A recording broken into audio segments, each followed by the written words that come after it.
Good afternoon, everyone. How are we today? Good.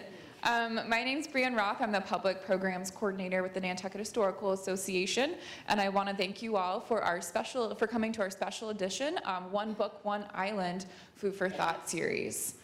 As always, we would like to recognize that Food for Thought is made possible by the MS Worthington Foundation, and that media sponsorship is generously provided by Novation Media.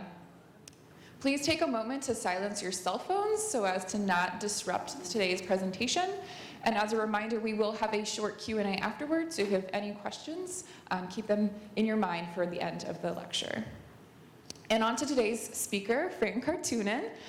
Fran is a 12th generation Nantucketer who descended from the first English settlers who came to the island in 1659 and 1660. And she has come back and is a famous island historian. In 2005, she wrote The Other Islanders, People Who Pulled Nantucket's Oars, and interviewed Nantucketers of many different heritages. Please join me in giving a warm welcome to Fran Kartunen.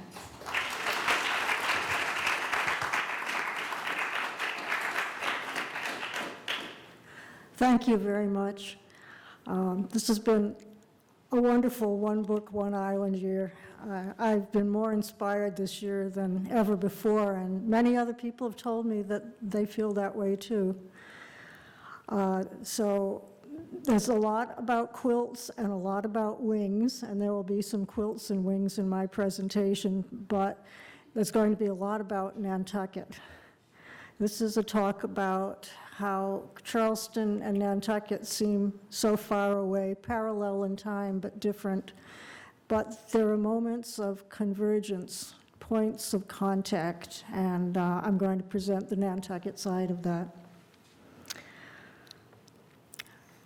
Sarah Grimke, one of the two protagonists, well, actually one of the three protagonists of the Invention of Wings, was born in Charleston, South Carolina in 1792.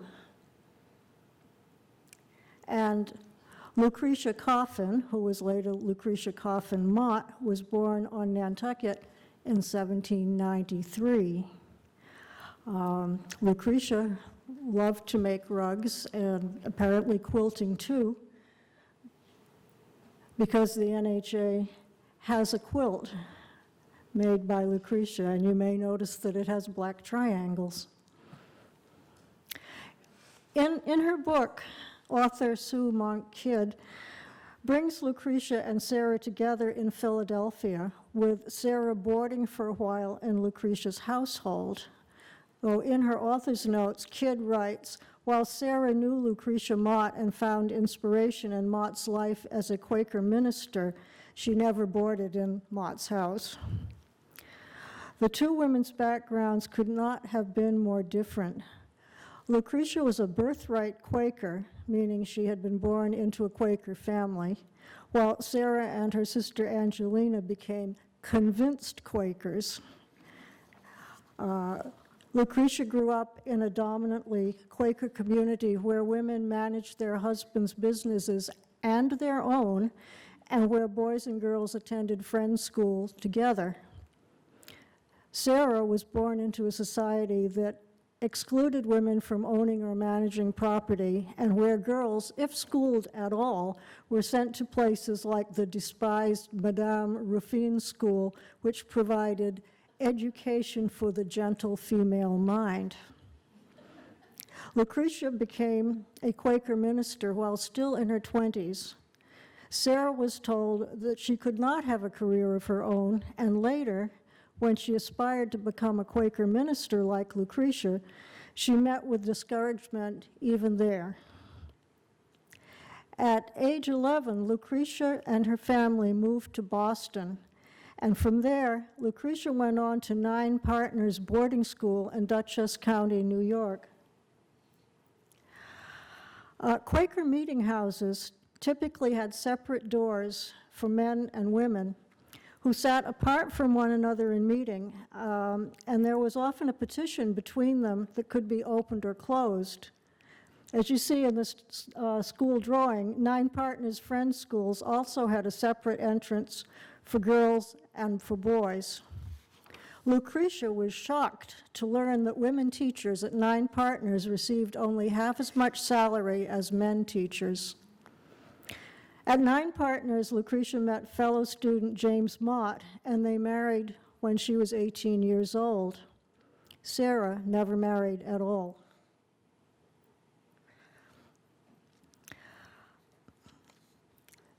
Despite their different backgrounds, Lucretia and Sarah shared a horror of injustice and wrote unceasingly against slavery and for women's rights. They were both criticized from within the Quaker community as well as from outside it. They were called, among other things, heretics.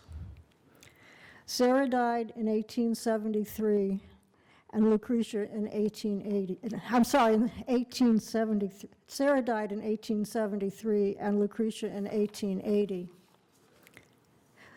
Sarah's much younger sister, Angelina Grimke, was born in Charleston in 1805, and Anna Gardner was born on Nantucket in 1816. Again, the differences between Angelina and Anna were great. Anna, like Lucretia, was a birthright Quaker, while Angelina came to Quakerism through her sister Sarah. Angelina grew up in Charleston's slaveholding and worldly society, while Anna grew up in Nantucket's exceptional atmosphere of gender equality. Yet both Angelina and Anna were radicalized by personal childhood experiences of mistreatment of slaves. Anna was 6 years old when her parents concealed fugitive slave Arthur Cooper and his family from agents sent to return Cooper to his former owner in Virginia, and Cooper's freeborn wife and children along with him. The Cooper family's terror of being taken into slavery made a lifelong abolitionist of Anna.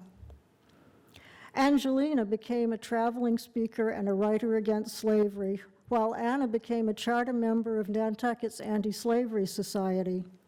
In this capacity, she organized anti-slavery meetings in Nantucket Athenaeum in 1841, at which Frederick Douglass made his maiden speech, and in 1842, when the Brotherhood of Thieves riot took place. After teaching in Nantucket's African school and protesting school segregation on Nantucket, Anna went to North Carolina and Virginia in the wake of the Civil War to organize schools for freedmen. And here she is with some of her students in Virginia. Angelina was expelled from Quaker meeting for marrying a non-Quaker. Anna was disowned for poor attendance at meetings. She remained unmarried to the end of her life. Angelina died in 1870, and Anna lived on to 1901. In the 1800s, when Angelina and Anna were born, Nantucket was a refuge for fugitives from slavery. Arthur Cooper is just one of several documented cases. The plantations in South Carolina that are mentioned throughout the Invention of Wings were rice plantations. In the book, Handful reports that Denmark Vesey had said, Charleston wanted saltwater blacks from Africa who already knew rice planting. Before the American Revolution, an Africa-born girl had been taken into slavery in Africa while she was still very young and transported to South Carolina.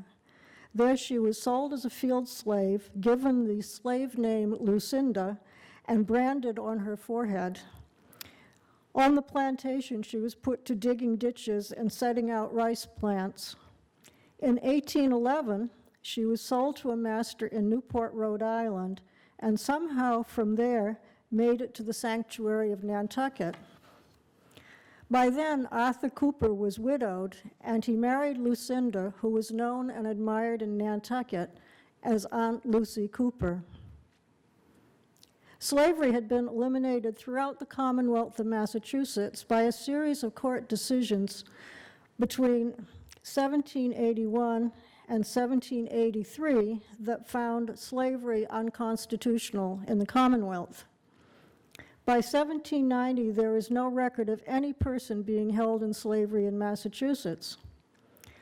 Nantucket's struggle for abolition in the 1800s was on behalf of people enslaved in the South. But in the 1700s, Nantucketers, even Quaker Nantucketers, had owned slaves.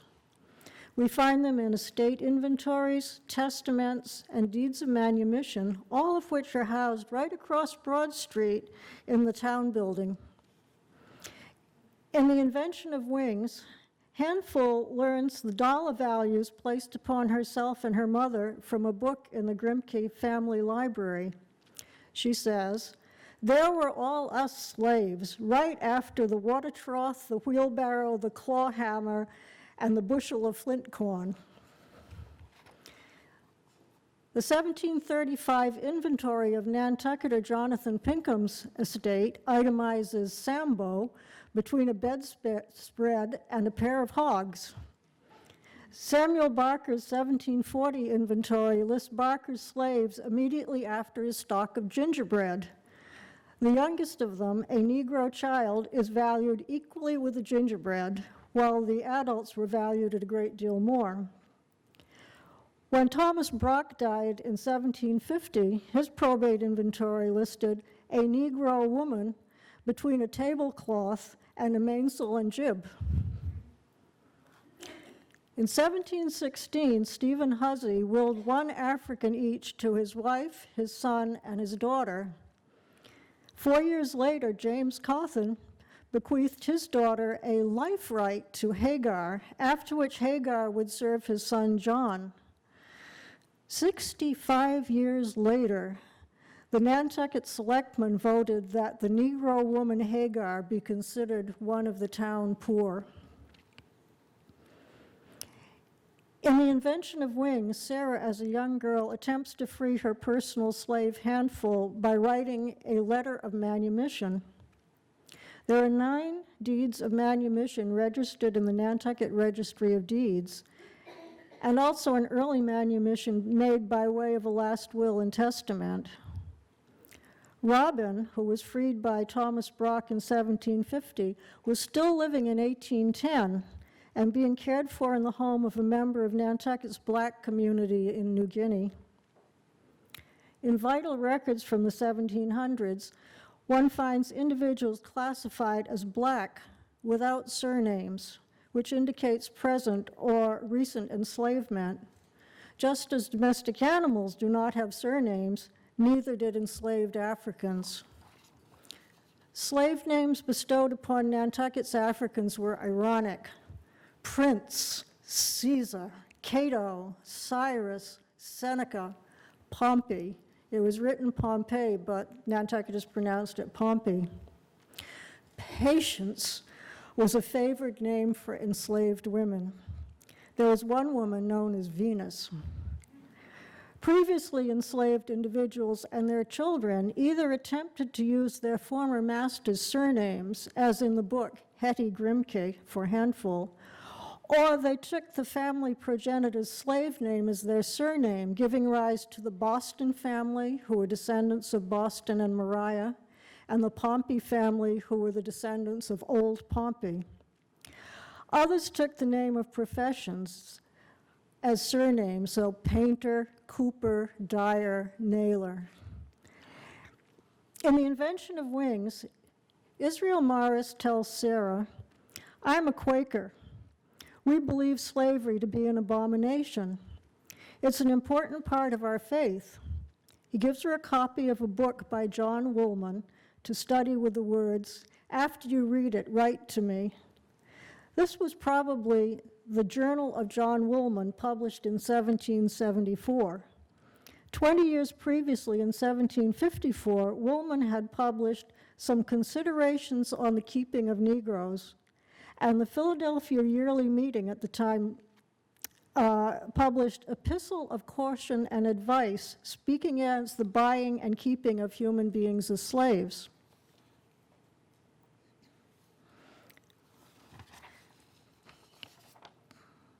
But Quaker opposition to slavery began earlier and had roots among Nantucket Quakers. The Religious Society of Friends, which is the formal name for the Quakers, is organized in a hierarchy of meetings. There are women's meetings and men's meetings, meetings for worship and meetings for business, monthly meetings, quarterly meetings, and yearly meetings. The seeds of Quakerism were sown in Nantucket in 1702, and the Nantucket Monthly Meeting was established in 1708 under the care of the Newport Yearly Meeting. This meant that should Nantucket Quakers wish to publish any revelation, they would first have to seek permission from the Newport meeting. And Rhode Island Quakers not only tolerated slavery at the time, some built fortunes on the slave trade. In 1716, the Nantucket meeting was visited by an English Quaker who was traveling among American Quakers trying to bring them to his way of thinking, that is, his personal revelation, that human slavery was not in agreement with the truth, capital T. He was eventually disowned by the Quakers for this. He won over the Nantucket Quakers, however, who communicated to the Newport meeting that it was not agreeable to truth for friends to purchase slaves and keep them for a term of life. The Nantucket meeting never stepped back from this 1716 position. Between 1729 and 1730, Nantucket friend Elihu Coleman wrote a testimony against the anti-Christian practice of making slaves of men and sought permission for publication from the Newport meeting. Surprisingly, Newport gave permission, and the first printing of the essay was in 1733.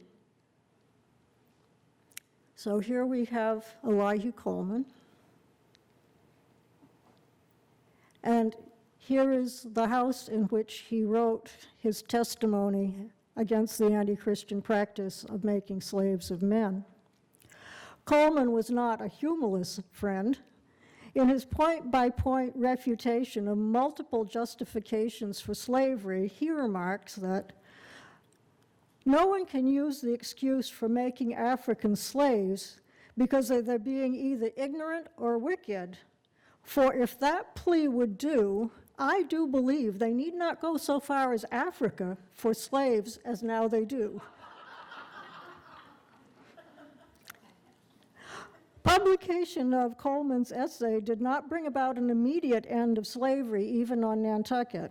Quakers do everything by consensus, you know, and sometimes it takes decades.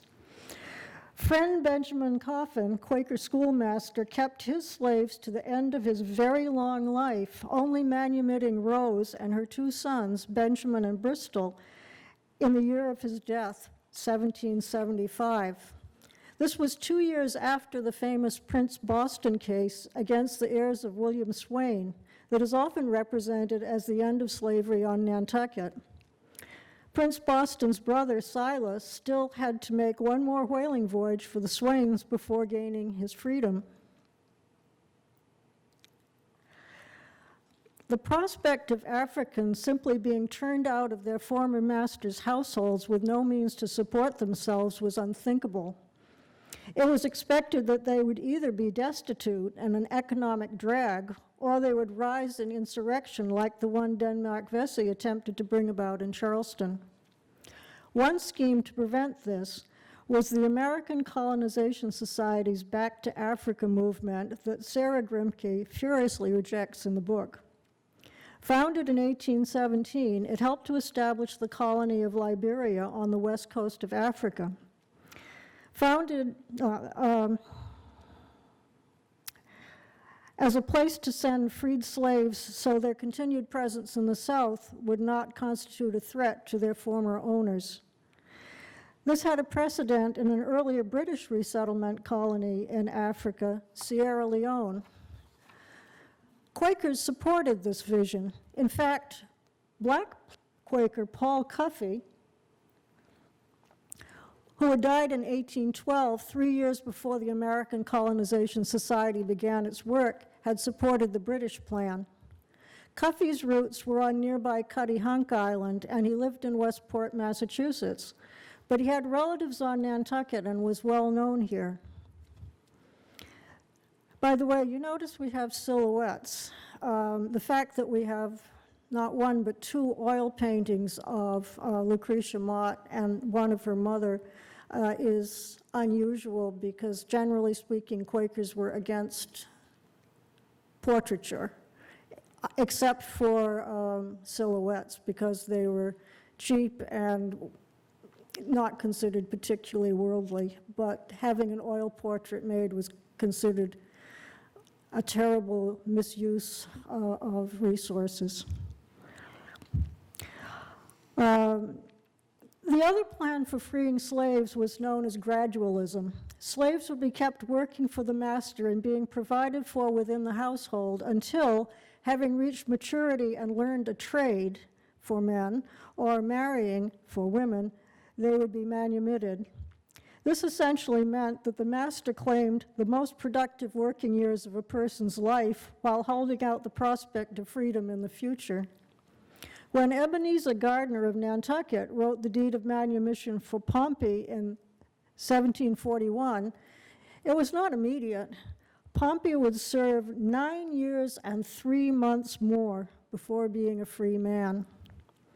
As for 3 sons of Boston and Maria, William Swain specified in his 1760 deed of manumission that Tobias, the eldest, would be freed at age 23, while his younger brothers, Prince and Silas, would be freed at age 28. In the meantime, they went whaling for the Swains, who took the men's lays for themselves. Some Nantucketers who manumitted slaves made provision for them. When William Gare wrote his will in 1710, freeing his man Africa, he bequeathed Africa lodging, workspace, livestock, and grazing rights. Africa prospered on Nantucket as a dealer in wool. When Richard Carey freed my Negro manservant named Cato from any further servitude for me or my heirs for henceforth and forever, he not only made Cato a free man, but within a few days sold Cato a house, land, and access to well water that Carey himself had just purchased from white owners specifically for the purpose of making them available to Cato. But other former slaves, such as the aged Hagar and Robin, ended up destitute, supported by the town or a compassionate community member. Slaves in Charleston had to be in possession of slave badges and to carry passes when outside the household of their masters. Seamen's protection papers served black seamen in a similar fashion. Protection papers were issued to seamen, black and white, as a passport at sea. The protection paper certified that the carrier was a citizen of the United States and provided a simple description: date of birth, complexion, hair, and eye color. For a free black seaman, his protection paper guarded against being taken into custody at sea or in port and sold into slavery. Because the physical description was so rudimentary, there was a busy black market among slaves to acquire protection papers to facilitate escape by sea. Mrs. Adele Ames, who established the James Bradford Ames Fellowship to support the study of the Black history of Nantucket, has just donated to the NHA the Seaman's Protection Paper of John E. West, who moved his family from New Bedford to Nantucket in 1885. The West subsequently ran many businesses on the island.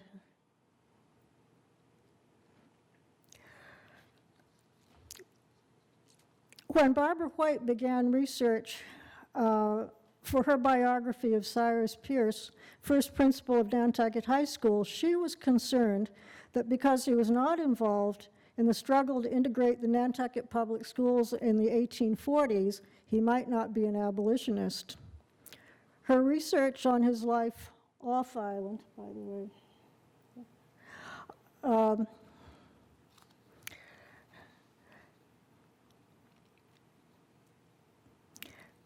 provided abundant evidence that he was mightily involved in the struggle against the infamous Fugitive Slave Act of 1850, which meant that if any fugitive was apprehended in the North, he was required by law to be returned to his master in the South. For more on this, see Barbara's book, Live to the Truth, The Life and Times of Cyrus Peirce.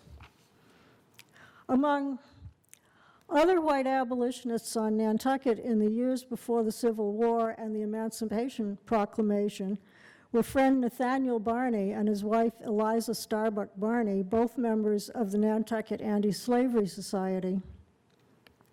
The 1842 summer meeting of the society in the Athenaeum, with guest speakers including William Lloyd Garrison, was broken up by a mob throwing cobblestones and eggs, and in the course of things, it was reported, cousin Eliza Barney and others were pelted with rotten eggs.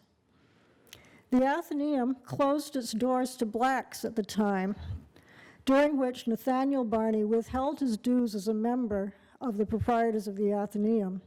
He also refused to accept dividends from shares he held in a mainland railroad as long as they made their passengers ride in segregated cars. There they are. Nantucket also had active black abolitionists. One of them was Captain Edward J. Pompey, another charter member of the Nantucket Anti-Slavery Society. In his day, he had mastered a whaling ship out of New Bedford. He was the Nantucket subscription agent for William Lloyd Garrison's newspaper, The Liberator. He organized petitions against school segregation and poor treatment of black residents on Nantucket, and thanks to Jim Lentowski, we have a copy of that petition, and we also have a copy of the counter petition that was sent to the State House at the same time from Nantucketers who did not want the schools integrated. Edward J. Pompey also had a large library of anti-slavery publications. And here is one of them. This is a leaflet that was sent to him. And what we have here is shields covering up other text. And each of the shields is an argument against abolition. And this was a helpful tool for people who were going to be speaking for abolition to know in advance the arguments that they would have to refute. In conclusion, we come to James Crawford, who began his life in slavery in Virginia and escaped by sea. He came to Nantucket in 1848 and was prevailed upon to become pastor of the African Baptist Church at Five Corners, which he served until his death in 1888, a 40-year tenure. James Crawford's wife was one of three Williams sisters of Charleston, home of the Grimke sisters. Like Denmark Vesey, they were among the free blacks of Charleston. Sisters Anne and Julia made their way north, where Anne married James Crawford, and Julia married the black abolitionist and orator Henry Highland Garnett. Their sister Diana Williams remained in Charleston with her daughter Cornelia Reed. In 1857, the Garnetts traveled to Jamaica to carry on missionary work. Diana and Cornelia set out from Charleston to join them in Jamaica. On the high seas, they were apprehended and taken back to South Carolina to be sold into slavery. When James Crawford received the news, he contacted John Maffett, the man who planned to sell his sister-in-law and niece, and offered to buy them from slavery. Maffett demanded $1,900 for the two women, which Crawford, with the help of Quakers in Nantucket and also in England, set out to raise. Crawford made a fundraising speaking tour of New England and Canada and was able to secure Diana's freedom immediately, but Cornelia had already been sold for $1,000 to a master in North Carolina. In 1858, with cash in hand, James Crawford, who, as Nantucket Mary Starbuck put it, was an ex-slave but as white as most of us were, traveled to North Carolina posing as a white man seeking to purchase a young woman slave. There he purchased Cornelia and brought her back to Nantucket. He traveling through the slave states in a whites-only car and Cornelia in the baggage car. Later he spoke of the terror he felt in case they had been detected, and we might compare this with Sarah's rescue of Handful and Sky at the end of the book.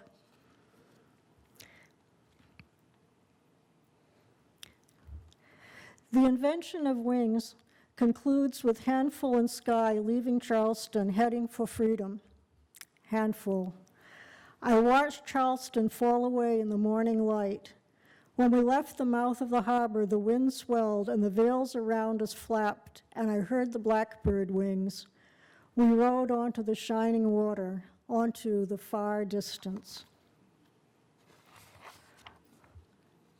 Michael Medevere, a descendant of Cornelia Reed, has written the following poem about Cornelia aboard a ship entering Nantucket Harbor. The Tern stood on the jetty facing Coatue and waited for the day to grow into something respectable. A schooner still stinking of chum or slick with grease, and the hurrahs of men coming home to salt roses and little babies.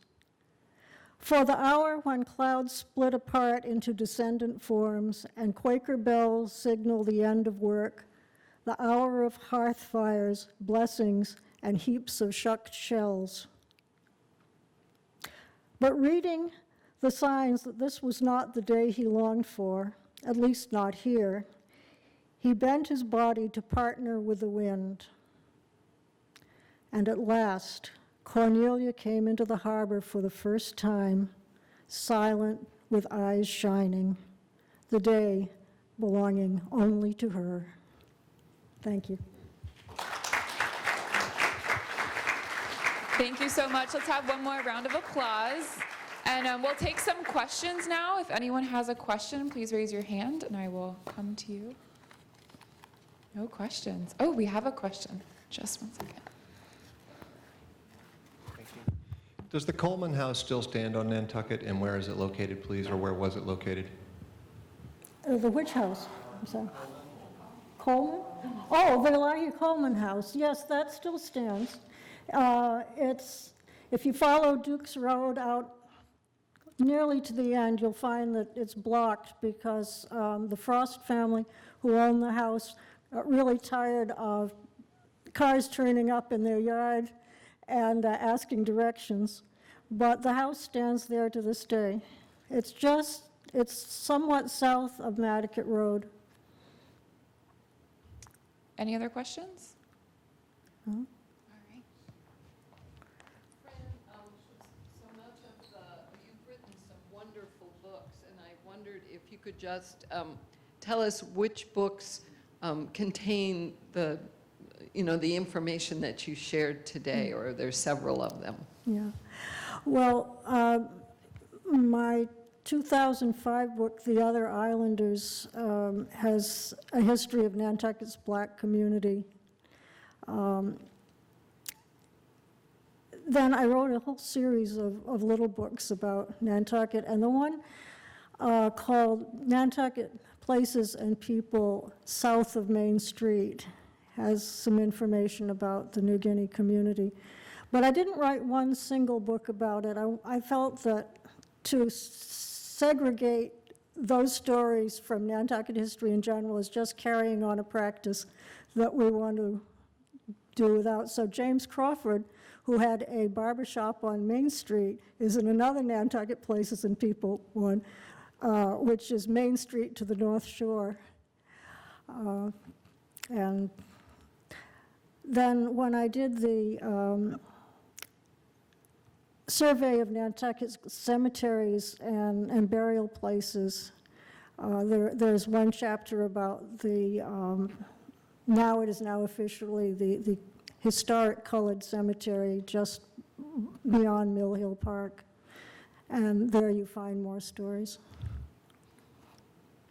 These two documents are in the state archives, and we owe a great debt of gratitude to Barbara White, because during the blizzard, I think it was 1978 or 79, I'm not sure which year because I was in Texas, but Barbara was doing research at the time, and she made it through the blizzard to the state archives, but the archivist didn't. And so an assistant said to her, "There's nobody to help you today, so you just go on in and look." And there in the archives, she found a box of uncatalogued material, which was the petitions from Nantucket. So she never would have been able to get to them if she'd gone through the regular channels of requesting a document, because they hadn't been cataloged. Now, recently, those documents have been scanned and put online, and there's this one where you can see the signatures of Edward J. Pompey and Absalom Boston and a lot of other people, men to the left, ladies to the right. And then this other one that was submitted by white Nantucketers, only men signing it, and fewer than it purports to represent the opinion of. And there are a couple of others, because there's one from white Nantucketers in support of Pompey's petition, and then there is one petition from Eunice Ross, stating simply that she had been examined for admission to Nantucket High School and not admitted solely on basis of color, and she signed it herself, and that was submitted to the legislature. And as a result of this, this petition here did not prevail. The House passed House Bill 1845, which gave